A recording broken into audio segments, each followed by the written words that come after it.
Yeah. I know. I do look like this.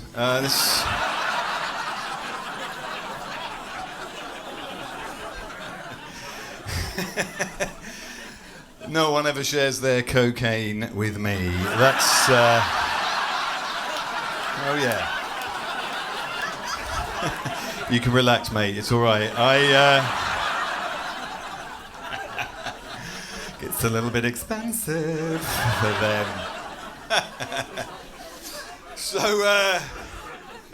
on the subject of coke, right? I got to tell you this. I was watching a gangster film recently, and it was one of those Italian-American ones. And at one point, they were doing a cocaine deal. Yeah, and they had the two gangs, suitcase full of money, suitcase full of coke. And the guys that wanted the coke tested it. See if it was any good, right? They went like this. All right, that is good fucking shit. No fucking problem. Give them the fucking money. All right. Now, the reason they do that is if you dab really good cocaine on your tongue, it makes your whole mouth go completely numb. That's how you tell if it's good shit. But surely, if that was the case, it wouldn't happen like that, would it?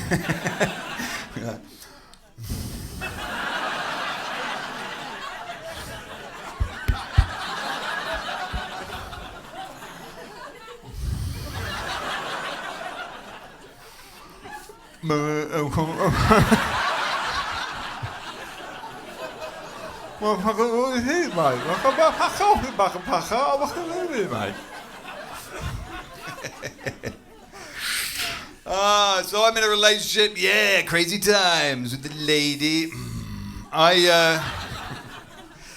know, I think the most difficult thing about being in a relationship is this. You have to remember all the trivia that your wife or girlfriend tells you about herself.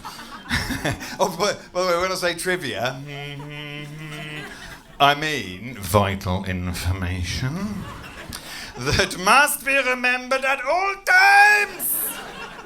That she tells you about herself sometimes years before, because eventually you get tested, don't you? Out the blue, she'll be like, all right. What's my favourite flower? Shit, I wasn't listening. Self-raising. Is it?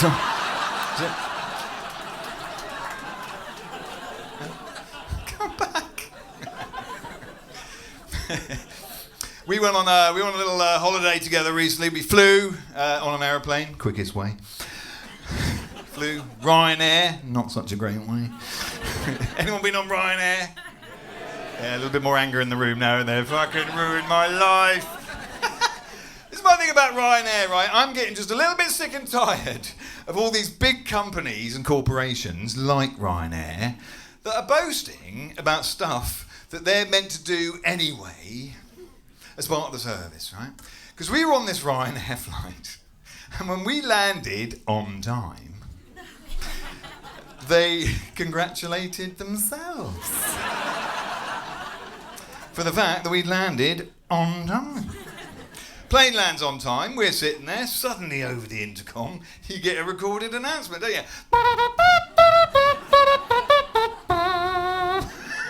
Congratulations.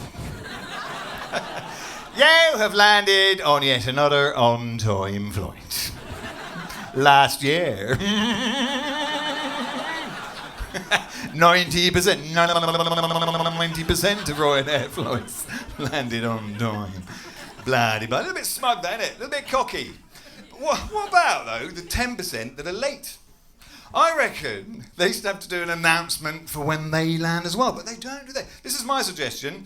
Your plane lands late, you're sitting there over the intercom, you get a recorded announcement that goes, wah, wah, wah, wow. Sorry about that. We fucked that up for you, though, didn't we, eh? Oh, shite. Sick and tired of these big companies and corporations boasting about stuff they're meant to do, because normal people don't do that, do they? Right? Okay, let's say you've got to be at work at 9 o'clock in the morning, and you get there at 9 o'clock in the morning. You're not like,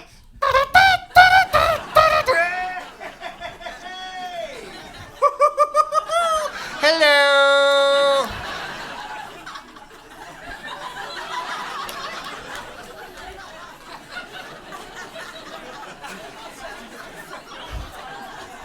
Someone appears to be here on time this morning.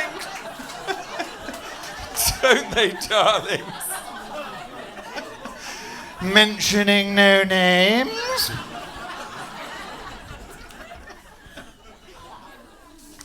So I was sitting there, right? Oh yeah, we had the emergency exit. Oh yeah, because you get a little bit more leg room. Yeah, don't mind them, I do. You know what I mean? Treat myself, live the dream, right? And I was by the emergency exit door. Yeah, just before the flight took off, one of the stewardesses came up to me and she said, "Oh, as you're sitting by the emergency exit door, you're in charge of opening it." This is what they do now. I swear to God, you're in charge of opening it. If there's an emergency, is that okay? And I said, "Yeah, that's fine." And then I thought, huh? Well, where the fuck are you going to be then? What are you going to be doing that is more important than the emergency? I mean, I know it's budget airlines. Have we got to do everything now? 1 minute you're minding your own business in emergency exit. Next minute you're emergency exit captain. You know, the drinks trolley comes down. No beer for me. I'm on duty. You know, at the end of the flight, you're standing there with all the other flight staff, saying goodbye to the passengers as they leave the plane. Oh, it's the emergency exit, Captain.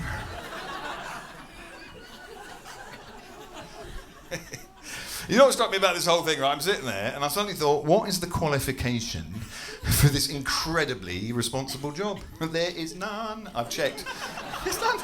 It's just the randomness of where you sit. They know nothing about you, do they? For all they know, you could be some alcoholic. Halfway through the flight, you're going to be so pissed, you won't even be able to open another can of cider by yourself. Never mind an emergency exit door under the most extreme pressure. All right, everybody. I can do this. Stop screaming, you put me off. Now, let's have a look at those instructions, shall we? Ah, there we go, that's that one. They give you a lot of useless information on flights, don't they? We got some fantastic useless information. Right, at the beginning of the flight, the head stewardess introduced us to all the other cabin crew that were going to be on the flight. She's like, "Hello, my name's Wendy. And I'd like to introduce you to my very talented team. Up here at the front with me is the lovely David." Does anyone give a shit? Fucking useless information, isn't it? I doubt there's anyone hearing that on the plane and going, "David? I fucking love David. He's a bloody genius. Have you seen him do the trolley? It is... Mwah! People standing in the back. David! Come on, my son! Genius! Anyway, a bit of an alky myself. I've got to be honest with you, so... I don't think you're saying to me about drinking. I'm one of those people with the booze, right? I can't stop once I get started. Yeah, that's the thing. I'll have one drink. I get the taste. I'm like, I don't mind if I do that. Because I know some people who've got a thing called self-control. It's lovely, isn't it? Nice. You know, they can have one drink. Oh, thanks very much. You know, they'll have a glass of wine, finish it, you offer another one from the bottle. They'll just put their hand over the... No, I don't think so. I've got work in the morning. Oh, turn up pissed.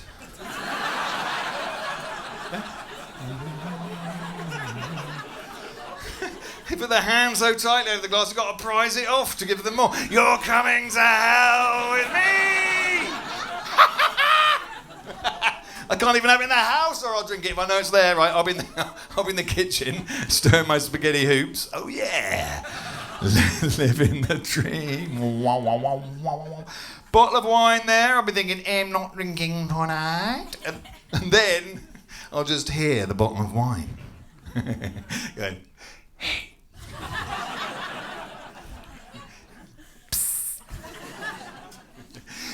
Monsieur. What? C'est moi. Merle. Come on, you naughty. Just have one fruity glass. I promise it will be just the one. I compliment the classic spaghetti oops very well.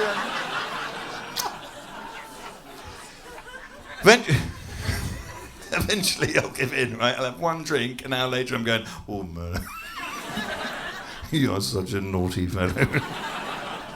Oh, the crazy times. You cannot have them without moi. And that's when the other bottles start talking to me. Comrade! Oh, not you, Smirnoff. I thought I finished you yesterday. Oh. No, that was my twin brother. I was hiding in the freezer!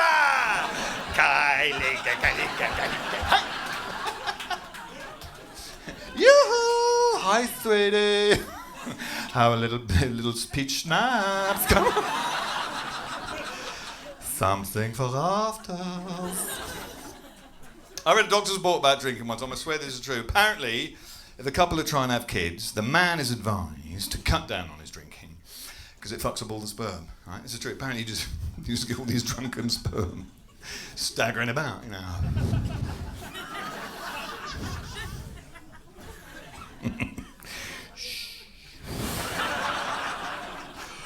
Excuse me. Do you know the way?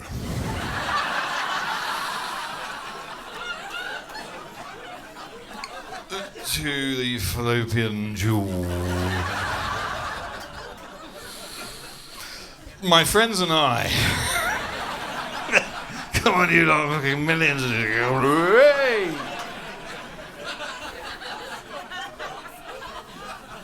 Oh, I fucking love you, by the way. Best mate. We are trying to find the Fenolin snoots. Smolin tunes. Shoes. Oh, fucking hell. Where are we going? I don't know. Should we go back? Go and lie down on the mattress. Yeah. That was a lovely groan of recognition from... a few virgins going, what? And there he is, my virgin buddy. I couldn't help notice a complete blank look on his face. Yeah. Very... very strong grip on that hand as well. That's been a little bit busy this afternoon, huh?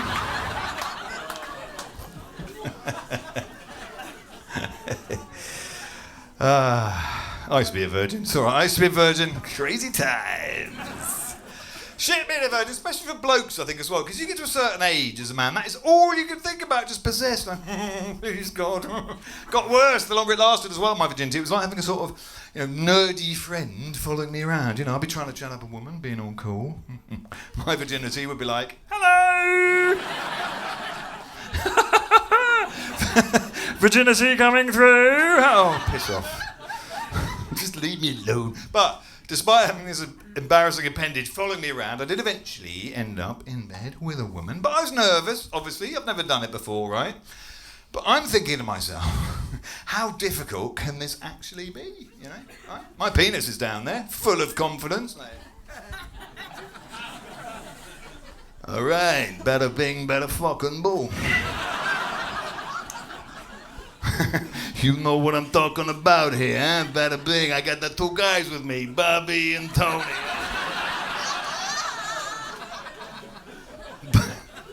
Bobby the Dangler, Fat Tony. All right.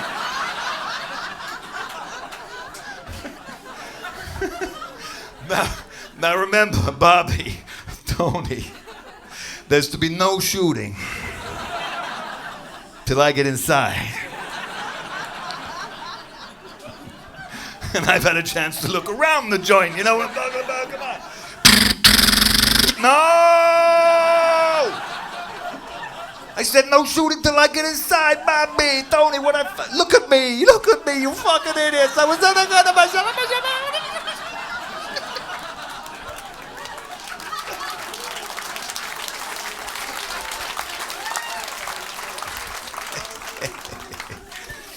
better luck next time. So me and the wife, we live in South London. I've got a little flat there, and this happened to me recently. I had to renew my home insurance. Yeah, crazy times. Living the dream, people. Now I don't know if you know this. I think it's a relatively new thing. You can now insure your home against acts of terrorism. It's quite a new thing, right? And I got a letter and it said it in there, and I was quite interested to find out a little bit more. So I rang them up to get a bit more information, right? And what the guy did was, over the phone, he gave me like a little sales pitch, trying to lure me in.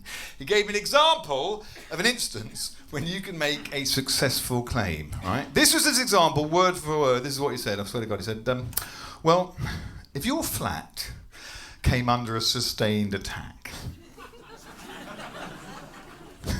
from a group of terrorists, sustained attack. That's the bit I love. From a group of terrorists, right? You put those two ideas together, that is basically implying that a whole terrorist cell will be bombarding my flat for hours.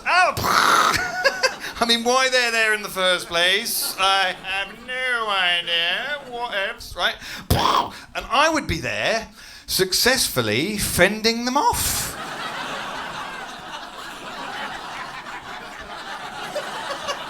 With a pair of my old slippers. You take your holy war elsewhere.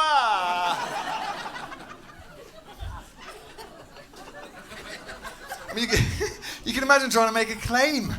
Yes, hello. Last night, my flat came under a sustained attack from Hezbollah. And they broke the open cornice above the bedroom window. Oh, you don't cover Hezbollah? Oh, for fuck's sake. Come on. Sustained attack. What if it wasn't sustained? What if it was only intermittent? Or you wouldn't be eligible to claim then, would you? Or if they just blow up your flat in one big... You would be standing there the next day surrounded by the rubble that was once your home, on the phone to the insurance company. There would be a guy down the other end going, I'm sorry, sir. You had the sustained attack policy, not the instantaneous explosion attack policy. They're always trying to wriggle out of paying, aren't they, insurance companies? I reckon, right, if my flat was attacked by terrorists and they did some damage and I put in a claim, I would be very tempted to put some other stuff through. You know what I mean? You know what I mean? I mean, maybe they didn't have anything to do with it, but come on, fuck it. You're making a claim. Yes, not only did they break the open cornice above the bedroom window, but they left some mould behind the tiles in the bathroom. I know they're an absolute bloody nuisance, these terrorists. Third time this week they've been around. It's an absolute disgrace.